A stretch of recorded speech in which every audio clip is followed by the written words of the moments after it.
있습니다. 신약 성경 146페이지에 있습니다.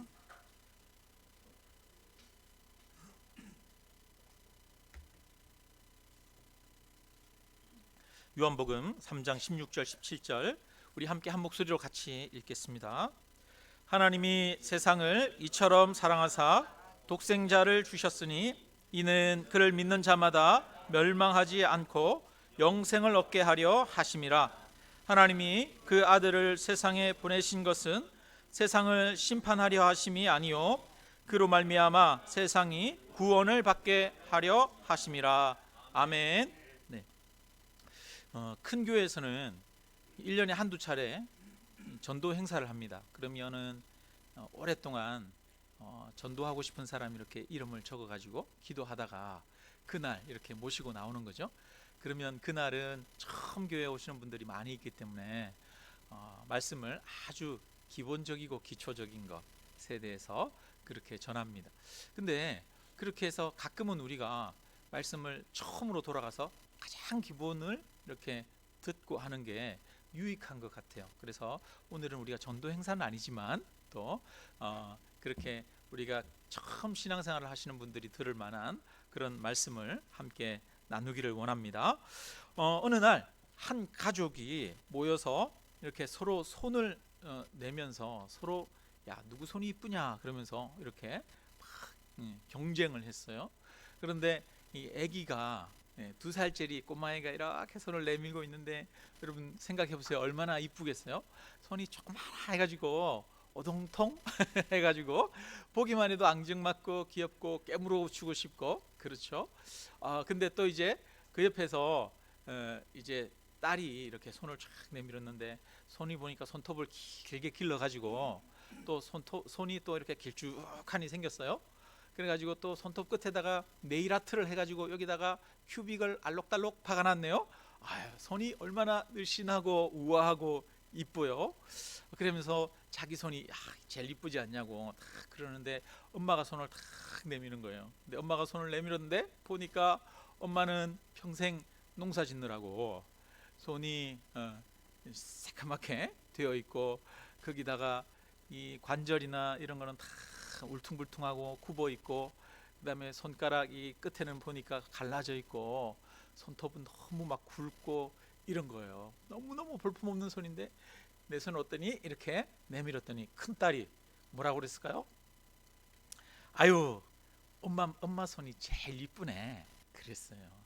여러분 그 말은 엄마 손이 우리가 눈으로 보기에 외모가 이뻐서 이쁜 것이 아니라 엄마 그 손이 사랑과 희생과 섬김이 담겨 있는 손이기 때문에 그거를 보여주는 증거이기 때문에 그 큰딸이 우리 엄마 손이 제일 이쁘네 이런 이야기를 한 것이죠. 우리는 어머니 아버지의 희생과 사랑 없이는 이 세상에 존재할 수도 없었습니다. 밤잠을 설쳐가면서 젖을 물리고 또 뼈 빠지게 일을 해서 먹을 것 입을 것 만들어 주신 부모님의 사랑 때문에 지금 이 자리에 있을 수가 있는 것입니다. 그렇게 볼 때 사랑이야말로 이 세상을 지탱하는 가장 밑바탕에 있는 근원적인 힘입니다. 사랑이 없으면 이 세상이 유지되는 것이 불가능합니다. 이쁘고 잘나고 능력이 있어서 이 세상이 유지되는 것이 아니라 사랑과 희생과 헌신을 통해서 세상이 유지되어지는 것입니다. 우리 가정도 마찬가지고 또한 교회도 마찬가지고 하나님의 나라도 마찬가지입니다. 사랑과 희생과 헌신을 통해서 유지되어져 왔습니다. 지금도 우리 교회가 이렇게 하나님의 은혜 안에 이렇게 세워져 갈 수 있는 이유는 우리 성도님들의 보이지 않는 곳에서 베풀어 주시는 그 사랑과 희생과 섬김 때문임을 고백합니다. 우리 부모님들은 보니까 자녀들을 지극정성으로 사랑하십니다. 그런데 이 사람들은 이렇게 생각합니다. 이 사랑이 바로 나한테서 나온 거라고 생각합니다. 내가 사랑하는 마음을 가진 좋은 부모여서 내가 사랑한다라고 생각합니다. 내가 이 사랑의 마음을 스스로 일으키고 스스로 가진 것이라고 생각합니다. 그런데 우리의 마음에 있는 이 사랑의 마음은 나로부터 나오는 것이 아닙니다. 어머니 아버지의 사랑은 창조자 되시는 하나님이 우리 안에 만들어 놓은 것입니다. 여러분, 남극에 보면은 황제 펭귄이라고 하는 펭귄이 있습니다. 키가 한 1m 20, 30 이렇게 되는 좀 큰 펭귄이에요. 크죠? 이 펭귄이 이 남극에서 보면은 새끼를 낳고 또 알을 낳고 새끼를 키우는데 해변가에서 이렇게 키우는 게 아니라 해변가에는 펭귄의 적수인 이 물범이나 물개나 이런 것들이 있을 수 있어서 펭귄들이 이 안전한 곳으로 이동을 해서 그 안전한 곳에서 새끼를 낳는데, 해변가에서 한 18km에서 20km를 이렇게 들어가서 완전히 얼음밖에 없는, 주변에 아무것도 없는 곳에 가가지고 거기에서 약 2달, 한 3달 가까이를 이 새끼를, 알을 낳고 새끼를 키웁니다. 한 20km를 이렇게 펭귄들이 걸어간다고 생각해 보세요. 여러분, 물에서는 막 헤엄쳐니까 뭐 엄청 빠른데 걸을 때는 펭귄이 다리가 짧아가지고 어떻게 걸어요? 여러분, 우리 다리 묶어가지고 한 20km 걸어간다고 생각해보세요. 무릎 있는 데를 묶어가지고 이렇게 20km 걸어간다고 생각해보세요. 얼마나 힘들겠습니까? 몇 날 며칠 걸려가지고 20km를 걸어가가지고 거기에 모여가지고 이제 거기서 짝짓기를 하고 산란을 하는 거예요. 그 산란을 하자마자 그 알을 바닥에 떨어뜨리지 않습니다. 바닥에 안 떨어뜨리고 낳은 그 알을 암컷이 수컷에게 전달해주면 수컷 발 위에다가 얹어 놓습니다. 그럼 수컷 발 위에 얹어 놓고 수컷이 이렇게 앉아가지고 그 자기 배에 있는 털로 알을 이렇게 가리고 발 위에 올려놓고 약 64일 정도를 품습니다. 바닥에 혹시라도 잘못해가지고 딱 굴러 떨어진다거나 떼굴떼굴 굴러가면 그 알은 부화를 못하는 거예요. 왜냐하면 거기 온도가 영하 50도까지 내려간답니다. 그냥 물을 이렇게 딱 부으면은, 뜨거운 물을 부어도 바로 얼어버리는 거예요. 그러니까 알을 딱 떨어뜨렸다 그러면 그 알은 죽어버리는 겁니다. 그러니까 알을 떨어뜨리지 못하고 낳자마자 그 발 위에다가 얹어가지고 며칠 동안? 64일 동안 품는 됩니다. 근데 먹을 게 있는 게 아니에요. 먹을 게 하나도 없어가지고 알을 품기 시작하는 순간부터, 그 해변가에서 떠나온 순간부터는 아무것도 먹지를 못합니다. 그리고 눕지도 못합니다. 그냥 딱 서가지고 이렇게 해가지고 알만 품고 있는 거예요. 2달이 넘도록 눕지도 못하고 먹지도 못하고 그러면서 그 알을 그렇게 열심히 품는 모습을 볼 수가 있습니다.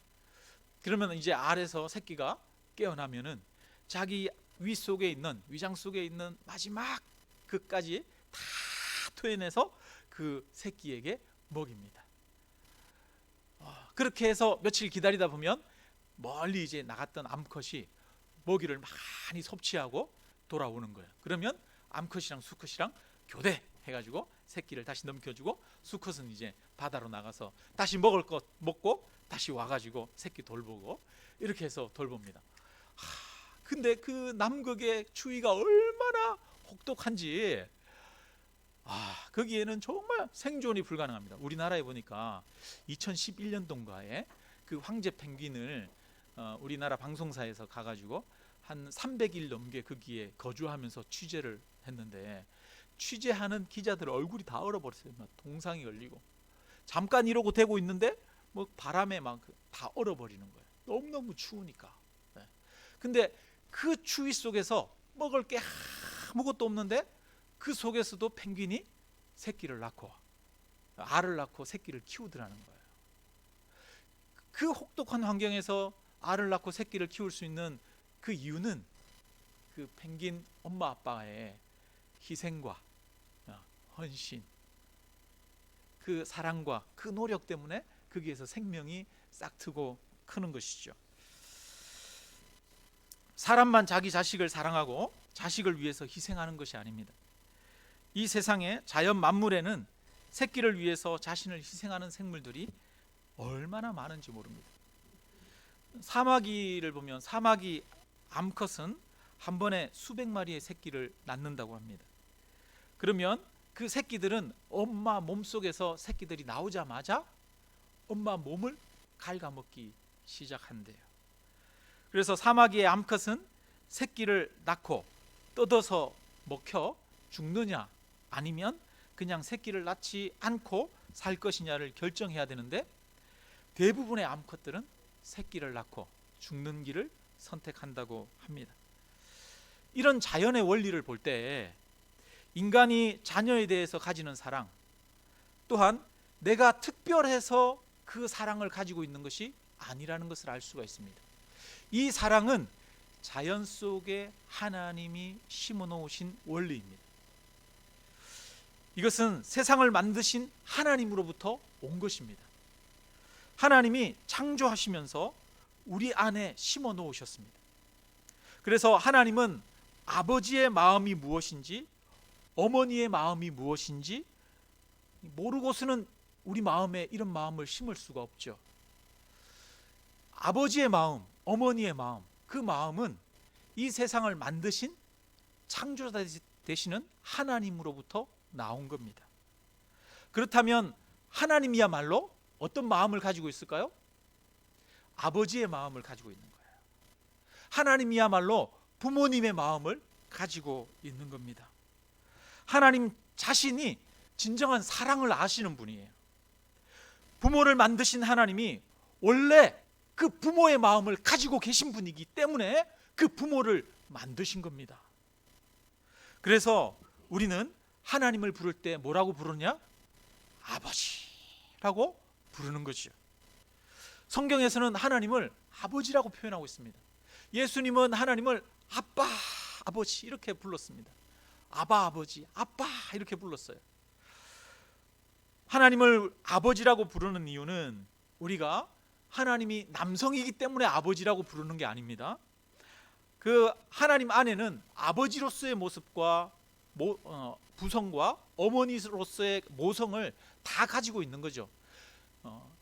근데 하나님을 우리가 부모님 이렇게 부르지 않아요? 부모님은 어떻습니까? 아버지가 있고 엄마가 있고 둘이 있으니까 부모님 이렇게 부를 수는 없잖아요, 하나님을. 그래서 그 부모님의 속성, 부성과 모성을 동시에 그 안에 가지고 있는 하나님이시기 때문에 그 하나님을 부를 때 그냥 아버지라고 우리가 부르는 겁니다.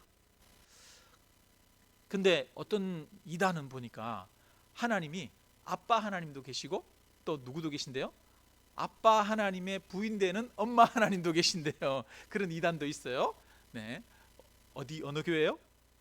하나님의 교회, 하나님의 교회. 이 동네에도 그런 교회가 크게 하나 세워졌어요. 여러분, 하나님은 한 분 하나님이셔요. 아버지 하나님이십니다. 근데 그 아버지 하나님을 우리가 하나님을 향해서 하나님, 엄마 이렇게 부르면 안 될까요? 될까요? 그래 불러도 돼요. 하나님은 한 분이신데 그 하나님 안에는 아버지의 속성, 어머니의 속성, 이 모든 것을 다 가지고 있는 분이시죠. 그런 분을 그냥 우리가 부를 때 아버지라고 그렇게 부르는 겁니다. 하나님을 아버지라고 부르는 종교는 성경을 믿는 종교밖에 없어요, 여러분. 다른 종교들은 신을 아버지라고 부르지 않습니다. 신을 무서운 존재로 생각합니다. 그런데 기독교는 하나님을 아버지로, 사랑의 하나님으로 그렇게 받아들이고 이해합니다. 하나님이 멀리 계신 분이 아닙니다. 여러분, 아버지는 멀리 계신 분이에요? 가까이 계신 분이에요? 우리 중에는 이미 아버지가 돌아가셔서 아버지 그러면 멀리 계신 분, 닿을래도 닿을 수 없는, 가고 싶어 갈 수 없는 그런 분으로 생각하는 분이 계실지 모르지만, 하나님을 아버지라고 부른다는 것은 하나님을 내 곁에 함께 계시는 분, 친밀하신 분, 나를 사랑하시는 분, 나를 인도하시는 분, 나를 도우시는 분, 나를 보호하시는 분, 나를 위해 희생하시는 분, 그런 하나님으로 이해한다는 거예요. 하나님을 아버지로 고백하는 것은 하나님을 친밀하게 우리는 경험하고 깨닫고 산다는 것입니다. 성도들이 어떤 한 목사님 댁에 신방을 갔는데, 신방을 가면 우리가 그 집에 이렇게 또 책장이나 이런 거 보면서 또 뭐 이것저것 보기도 하잖아요. 근데 이렇게 보니까 목사님 그 앨범이 이렇게 꽂혀 있는 거예요. 그래서 성도들이 이렇게 앨범을 딱 꺼내서 이렇게 봤더니 그 앨범에 눈물로 막 눈물이 뚝뚝 떨어져 가지고 막 얼룩얼룩 진 편지가 하나 이렇게 있는 거예요. 그걸 이렇게 성도들이 보면서 아니 이 편지에는 이렇게 눈물이 많이 떨어져 있냐고, 눈물 자국이 있냐고 이렇게 이제 물어봤더니 목사님이 이야기를 하는데, 목사님이 결혼을 하고 이제 아기를 가져야 되는데 아기가 생기질 않는 거예요. 10년이 넘도록 아기가 생기질 않는데, 근데 그렇게 오랫동안 기도했는데, 여러분 목사가 참 하나님 앞에 자녀를 주십시오, 우리 아기를 주십시오, 그런데 아기가 안 생겨. 그럴 때 얼마나 그렇겠어요, 그죠? 성도님들을 위해서 성도님들이 와가지고 우리 집에 자녀를 위해서 기도 좀 해주십시오 그러면 기도하기가 참 뭐 할 거 아니에요, 그죠? 그래서 근데 이제 드디어 10년이 넘어가지고 아기가 생긴 거예요. 목사님이 얼마나 기쁘고 좋은지 사모님도 너무너무 기뻐했는데, 그런데 한 5개월 이렇게 접어드는데 병원에 가서 검사를 했는데 몸에 다른 곳에 종양이 하나 자라고 있는 것을 발견하게 됐어요. 근데 이 임신을 하면 몸 안에 호르몬이 우리 평상시보다도 몇 배가 더 많이 나온다 그러더라고요. 그래서 우리 안에 뭐 종양이나 이런 것들이 있으면 임신을 했을 때는 그런 종양이 팍팍팍팍 자란대요. 우리 그런 얘기 하잖아요. 암도 젊은 사람이 암 걸리면 암이 막 팍팍팍팍 자란대잖아요. 근데 연세 많이 드신 80, 90 되신 분들이 암이 생겨도 암이 빨리 안 자란다 그러잖아요. 근데 이 엄마가 막 호르몬이 왕성하게 분비가 되고 아기가 몸 안에서 쑥쑥 크는 것만큼 이 종양이 막 쑥쑥 크는 거예요. 그러니까 한시가 급한 겁니다. 근데 수술을 해야 되는데 수술을 하자니 이 전신 마취를 해야 됩니다. 근데 전신 마취를 하면 아기를 포기해야 된다는 겁니다. 그래서 이 전신 마취를 해서 아기를 포기하고 종양을 제거할 것이냐, 아니면 그냥 종양이 자라도록 내버려 두고 나중에 아기를 낳을 것이냐, 선택해야 되는 그런 기로에 있는 거예요. 여러분 같으면 어떻게 하시겠습니까? 종양을 제거하시겠습니까? 아니면 아기를 포기하겠습니까? 우리 남편들은 어떻게 하시겠습니까? 아내를 구해야지. 이렇게 여러분 남편들 아내를 구하시겠습니까? 아기를 구하시겠습니까? 아들 옆에서는 난 널 구할 거야 이렇게 얘기하고 아내 옆에서는 난 당신을 구할 거야 이렇게 얘기를 해야겠죠. 네. 근데 이 사모님이 고민 끝에 의사 선생님 손을 붙잡고, 선생님 마취 안 하고 수술할 수는 없나요? 제가 마취 안 하고 수술할게요. 그렇게 이야기를 한 거예요. 그래서 의사 선생님도 동의를 하고 마취를 안 하고 수술을 하는데, 생사를 찢고 거기에서 종양을 뜯어내니까 얼마나 고통스럽고 아프겠습니까? 수술이 한두 시간 만에 끝나는 게 아니잖아요. 몇 시간을 하잖아요. 그러다 보니까 막 비명을 지르다가 까무러치고 다시 깨났다가 비명을 지르다가 또 까무러치고 그러는 거예요. 근데 그 수술을 하는데 밖에서 이 목사님이 기다리고 있는 겁니다. 비명소리가 들릴 때마다 목사님도 눈에서 막 눈물이 떨어지는 거죠.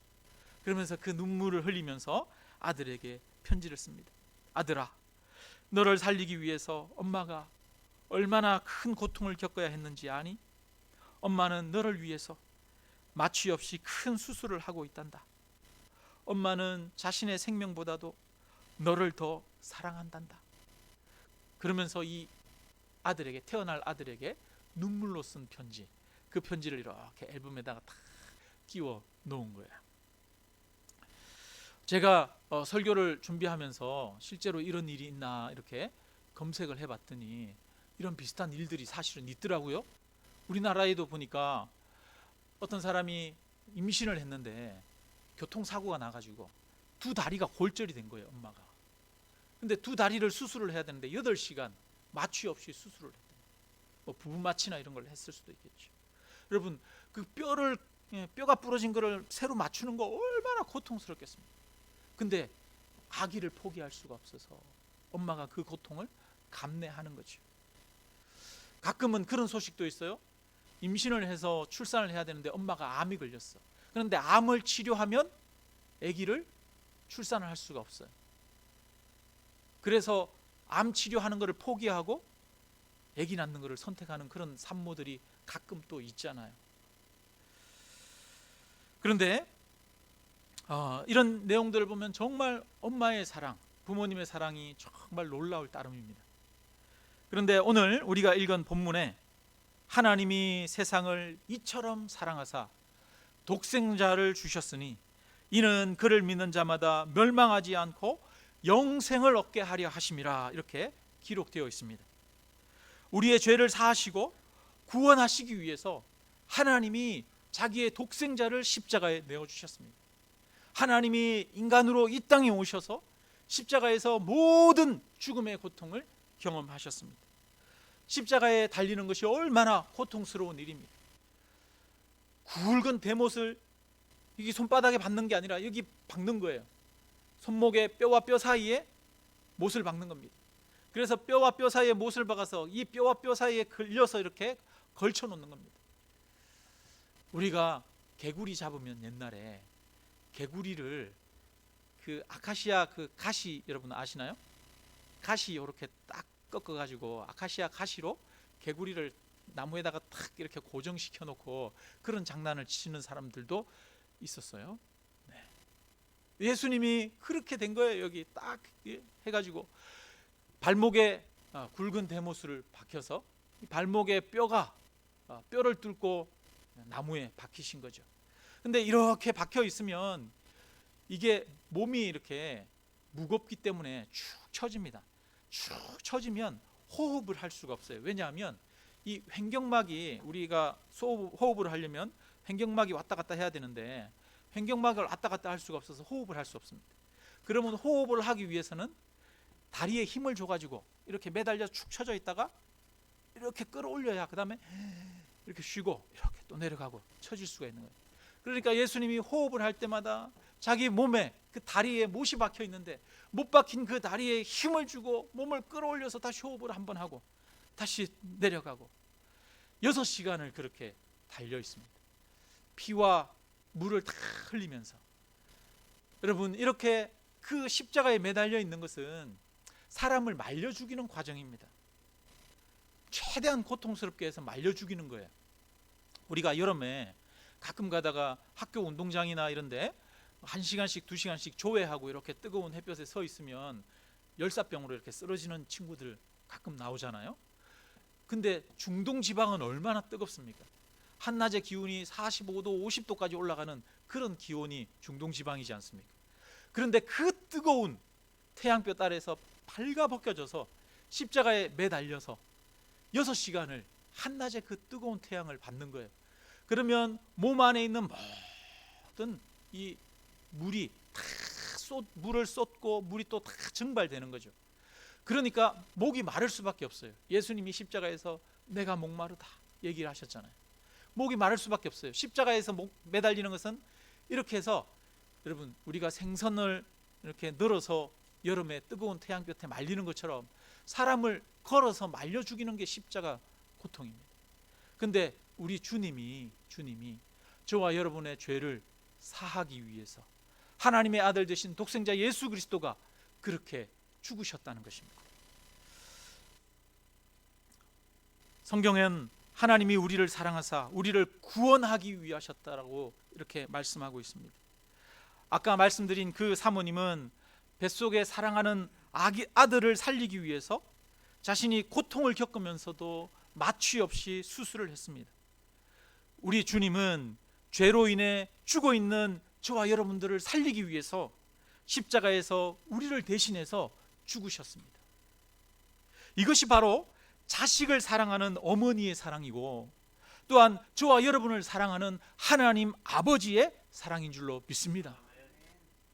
오늘 우리가 읽은 본문은 하나님이 세상을 이처럼 사랑하셨다라고 말씀합니다. 말로 표현할 수 없는 겁니다. 이처럼이라고 하는 표현은, 이처럼이라고 하는 단어는 어마어마하게 커서 말로 다 할 수 없는 사랑을 말하는 것입니다. 하나님이 우리의 아버지로서 자식을 위해 대신 죽으시는 사랑으로 사랑하십니다. 이것을 믿으시기를 주님의 이름으로 축원합니다. 세상 사람들이 여러분을 사랑하지 않아도 걱정 안 하셔도 됩니다. 세상의 주인이신 하나님이 저와 여러분을 아버지의 사랑으로 사랑하시기 때문입니다. 하나님의 이 사랑을 믿어야 합니다. 정말 이 하나님의 놀라운 사랑을 믿어야 합니다.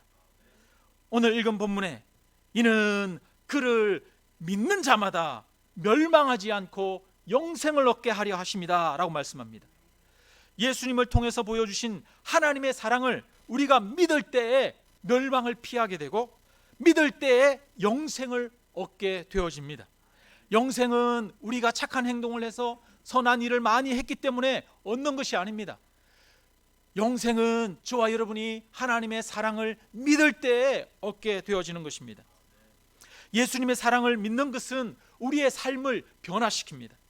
하나님의 사랑이 우리 안에 흘러 들어오고 그 사랑이 깨달아지고 그 사랑을 느끼면서 살아가게 되면 비록 우리가 살아가는 이 세상의 삶이 빡빡하고 힘들지라도 좌절스럽고 절망스럽지 않습니다. 왜냐하면 하나님 아버지가 우리를 사랑하시기 때문입니다.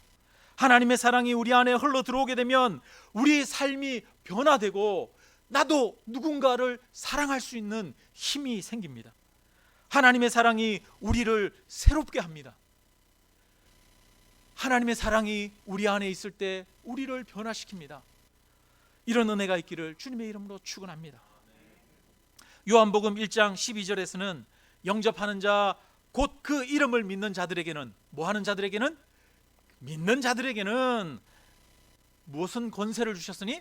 하나님의 자녀가 되는 권세를 주셨으니, 이렇게 말합니다. 하나님을 믿고 예수님을 마음속에 구원자로 받아들인 자는 하나님의 자녀입니다.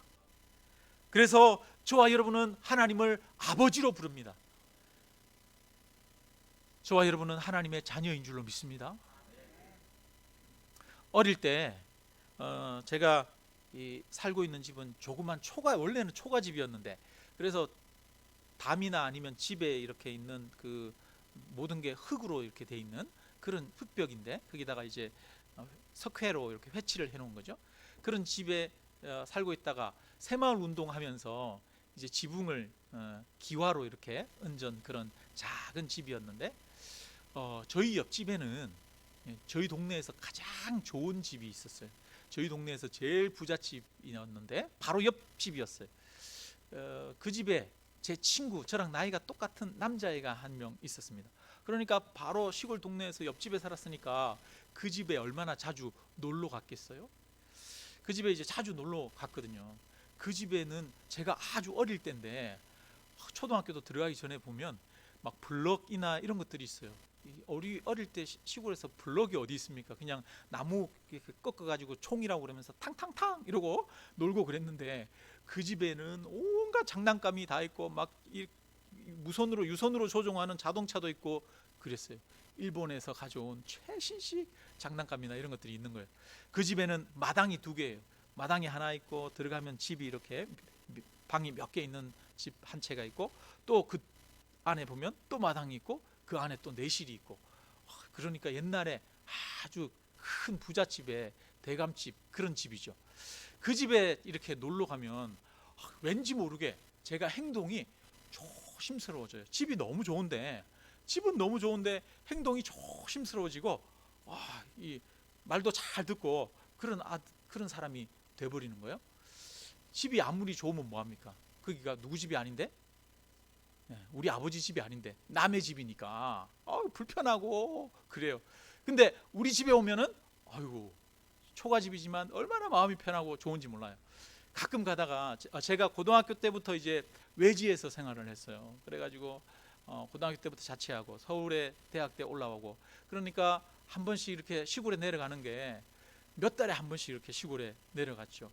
시골에 내려가면 그 이제 우리 집이 동네만 와도 마음이 푸근하고 좋은데, 집 앞에 오면은 집이 이렇게 있으면 얼마나 좋은지, 드디어 어디 왔다? 우리 집에 왔다. 그래가지고 도시에서 혼자서 학교 다니라고 자취하고 팍팍하게 그렇게 살다가 집에 가는 순간 마음이 너무 편한 거예요. 그러면 문 앞에 딱 들었으면서 뭐라고 하면서 아버지 엄마. 엄마는 어머니 안 그러더라고요. 아버지는 아버지 이러는데 어머니는 엄마 이러면서 좋았어요 그러면서 소리 지르면서 이렇게 들어가요. 왜? 우리 집이니까. 우리 아버지 집이니까. 그래서 여러분, 천국은 우리 아버지 집인 줄로 믿습니다. 우리 아버지 집이에요. 천국은 우리가 들어가면서 머뭇거릴 이유가 없고 그럴 필요가 없습니다. 내가 들어갈 수 있는 자격이 있는지 없는지 걱정할 필요가 없습니다. 천국에 들어가는 데는 돈도 필요 없습니다. 그냥 하나님 아버지 앞에 아버지 하고 들어가는 곳이 바로 천국입니다. 그러면 하나님이 아마 맨발로 뛰어나오실 줄로 믿습니다. 성경에 보면 탕자의 비유 나오잖아요. 그 탕자의 비유, 아버지 재산을 다 허비하고 써버린 그 탕자가 집에 돌아올 때 멀리 아직 산 거가 먼데, 거리가 먼데 아버지가 그 오는 아들을 보면서 집에서 기다리고 있다가 그 아들을 뛰어나가서 맞아주잖아요. 그게 아버지이지 않습니까? 근데 이 탕자가 처음에는 힘드니까 어디를 가느냐 하면 이 돼지 농장으로 갑니다. 사람이 조금 힘들면 어디로 가요? 돼지 농장이나 자기가 이거 어떻게 살까 이렇게 살 수 있는 방법을 찾아요. 그러다가 마지막에 그 돼지 이 쥐염 열매도 먹을 수 없을 때, 그때 마지막에는 뭐라고 생각합니까? 아이고 우리 아버지 집에 가면 먹을 게 있는데. 그러면서 마지막에는 뭘 생각해요? 아버지를 생각하는 거예요. 사람이 이러는 거예요. 사람이 정말 위험할 때, 위험할 때 그런 얘기 하더라고요. 이렇게 어떤 급작스러운 사고로 재난을 당하는 사람, 위기를 겪는 사람, 생명의 위협을 겪는 사람들이 처음에는 어떤 일이 있으면 엄마야, 엄마, 아빠 막 엄마 아빠를 찾는데요. 근데 나중에 정말 죽을 때가 되면 어떻게 한대요? 정말 죽을 것 같으면 하나님 제발 하나님을 찾는데, 마지막에는 하나님을 찾는 거예요. 이 탕자도 처음에는 이 돼지 농장을 찾았다가 마지막에는 아버지를 찾잖아요. 아버지. 근데 아버지를 찾으니까 그 아버지가 맨발로 나와서 그 아들을 맞아줍니다. 저와 여러분은 우리가 천국에 갔을 때 천국에는 따로 통행증이 없을 것 같아요. 그리고 천국에 가면 따로 문지기가 없을 것 같아요. 그런데도 천국에는 어떤 사람은 들어가고 어떤 사람은 천국에 안 들어갈 것 같습니다. 천국은 아무나 다 들어오라고 문을 쫙 열어놨는데 통행증도 필요 없고 그게 자격증도 필요 없는데 어떤 사람은 천국을 들어가는데 어떤 사람은 천국을 안 들어갈 것 같아요. 어떤 사람이 천국에 들어갈까요? 하나님의 사랑을 아는 자. 하나님을 누구로 고백하는 자? 내 아버지로 믿는 자. 내 아버지로 하나님을 고백하고 하나님이 지금도 나와 함께하고 나를 인도하신다는 사실을 철저하게 고백하는 사람이 우리 앞에 천국이 탁 펼쳐지면 천국을 향해서 아버지 그러면서 부르면서 달려갈 줄로 믿습니다. 그런데 천국 문이 쫙 열려 있어도 어떤 사람은 안 들어갈 거예요. 어떤 사람은 하나님을 아버지로 믿지 않는 사람. 그 사람은 하나님을 두려워할 겁니다. 하나님을 무서워할 겁니다. 하나님을 피하려고 할 겁니다.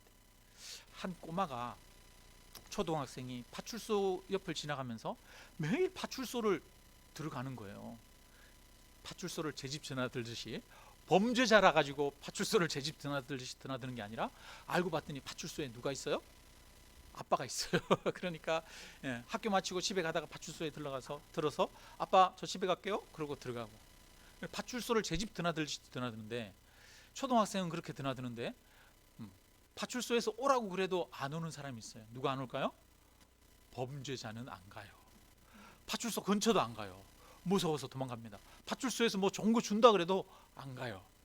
여러분, 천국이 열려 있어도 천국의 모든 사람을 하나님이 부르시고 초청을 해도 천국에 들어가지 않는 사람은 많습니다. 하나님을 아버지인 줄 모르는 사람들. 그래서 저와 여러분은 하나님을 아버지로 고백해야 합니다. 하나님의 사랑을 믿어야 하고 깨달아야 합니다. 이것은 그냥 우리가 머리로 아이 그래 하나님이 내 아버지 되시지 이렇게 느끼는 것으로는 부족합니다. 그게 아니라 실제로 지금 여기서 우리가 삶을 살아가면서 하나님을 내 아버지로 경험하면서 살아가야 됩니다. 그래서 하나님이 나와 함께 하고 계시지, 하나님이 내 아버지 되시니까 나를 인도하시는 거야, 하나님이 지금도 나를 이끄시고 계셔, 하나님이 지금도 내 옆에 계셔, 돌보고 계셔, 하나님이 내 아버지야. 이것을 우리의 삶 가운데서 매일매일 고백하는 사람, 하나님 아버지를 친밀하게 경험하는 사람이 천국 문이 쫙 열렸을 때 아버지 그러면서 들어가는 거죠. 머릿속으로는 하나님을 아버지라고 이야기하는데 여전히 하나님을 겁내고 있어요. 그 사람은 천국 갈까요? 어쩌면 자기도 모르는 사이에 천국 문에서 멀어질지도 모릅니다. 여러분, 바라기는 우리가 말로만 혀로만 하나님을 아버지로 고백하는 것이 아니라 실제로 그 하나님 아버지의 놀라우신 사랑을 날마다 생각하는 자가 되기를 주님의 이름으로 축원합니다. 그래서 그 아버지 사랑을 내가 날마다 생각하면서 느끼면서 고백하면서 살아야 합니다. 마지막으로 한 가지만 말씀하고 말씀 마치겠습니다. 15분이라고 하는 연극이 있어요. 15분. 제목이 15분인데 한 젊은 잘생긴 청년이 이제 의사로부터 이렇게 진찰을 받는데 의사가 이야기를 합니다. 당신에게 남은 시간은 이제 15분입니다. 그러면서 시한부 인생이라고 선언을 해요. 그런데 그리고 나서 이제 갑자기 충격을 먹어서 내 인생이 15분밖에 안 남았다고? 15분? 그러는데 갑자기 대문에 누가 와가지고 띵동 띵동 이렇게 초인종이 울리는 겁니다. 대문을 열어줬더니 우체부가 왔어요. 우체부가 서류 봉투를 딱 줬는데 서류 봉투에 보니까 박사 학위 증명서가 딱 온 거예요. 논문을 썼는데 그 논문이 통과돼가지고 이제 박사 학위가 딱 나온 거예요. 그 박사 학위를 받았을 때 이 사람이 기분이 좋아요, 안 좋아요? 기분이 좋을 리가 없죠. 갑자기 내 인생이 15분밖에 안 남았는데 이 박사 학위가 무슨 소용이에요? 그러니까 박사 학위를 딱 받고 그러면서 절규를 하는 거예요. 그런데 또 띵동 띵동 또 우체부가 왔어요. 우체부가 와서 서류 뭉치를 탁 주고 가는데 서류 뭉치를 보니까 그 서류 뭉치에 부모님으로부터 자기에게 물려준 재산, 유산이 이렇게 딱 정리가 되어 있는 거예요. 수십억의 유산이 자기에게 주어졌다라고 다시 우편이 온 겁니다. 근데 그 15분 이제 10분밖에 안 남았는데 그 서류 뭉치가 무슨 수십억의 재산이 무슨 소용이 있겠습니까? 그리고 잠시 후에 이제 5분밖에 안 남았어요. 5분밖에 안 남았는데 또 띵동 띵동 종이 울립니다. 문을 열어줬더니 또 우체부가 왔는데 편지를 하나 가져다 줘요. 편지를 탁 열어봤더니 얼마 전에 청혼했던 사랑하는 여인이 쓴 편지입니다. 나도 당신을 사랑하니 당신과 결혼하겠어요 라고 하는 결혼 승낙의 편지, 사랑 고백의 편지가 왔어요. 그 편지를 받고 이 젊은 청년이 또다시 절규를 합니다. 으아! 그러면서 통곡을 하다가 꼴까다 했다는 거죠. 여러분, 우리의 삶에서 중요한 것은 재산도 아니고 가장 중요한 것이 우리의 학위나 우리의 지식과 지혜나 지위가 아니고 또한 사랑하는 여인도 아닙니다. 저와 여러분의 인생에서 가장 중요한 것은 저와 여러분이 하나님 안에서 영생을 얻게 되어지는 것인 줄로 믿습니다. 삶과 죽음의 문제가 해결되어지는 것입니다. 우리의 삶에서 이 죽음의 문제를 넘어서야 되는데 이 죽음의 문제는 어떻게 넘어서느냐? 하나님의 사랑을 알 때에 넘어서게 되어집니다. 하나님이 세상을 이처럼 사랑하사 독생자를 주셨으니 이는 그를 믿는 자마다 멸망하지 않고 영생을 얻게 하려 하심이라 이렇게 말씀합니다. 하나님은 이 세상을 멸망시키려 하심이 아니요 이 세상을 구원하기 위하심이다 말씀하고 있습니다. 하나님은 저와 여러분을 구원하시기 위해 예수님을 이 세상 가운데 보내주셨습니다. 그리고 그 아들을 십자가에 내어주심으로 그 사랑을 우리에게 보여주셨습니다. 십자가에 담겨있는 하나님의 아버지의 사랑을 믿음으로 하나님이 주시는 구원의 기쁨을 누리시는 저와 여러분 되시기를 주님의 이름으로 축원합니다. 지금 이 시간 우리를 사랑하시는 그 하나님의 사랑이 저와 여러분의 심령 가운데 성령을 통해 흘러오기를 주님의 이름으로 축원합니다. 그리하여 하나님의 사랑이 깨달아지고 하나님의 사랑이 채워지기를 바랍니다. 이 하나님의 사랑이 저와 여러분의 삶을 충만하게 하고 새롭게 할 줄로 믿습니다. 우리 함께 찬양하고 함께